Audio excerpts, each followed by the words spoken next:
Hello friend मु गली मु स्वागत करुँची मोर एक छोट मिनी ब्लॉग को।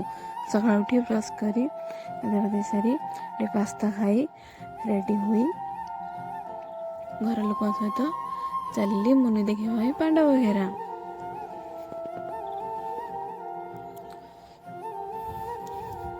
ये पहुंची सारी पहाड़ चढ़ी चलिलु ऊपर को। ऊपर एडी पहुंची सारी मंदिर को जाए ठाकुर दर्शन कलु।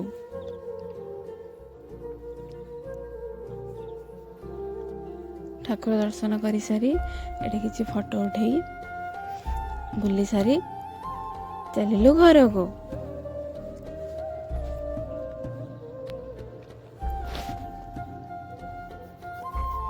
घर पहुंची सारी फ्रेश हुई राति खाई सारी चलिली शोइबा पई। आपण मानू दी वीडियो भल लगी तो लाइक शेयर कमेंट सब्सक्राइब करेंगे। रोची जय जगन्नाथ।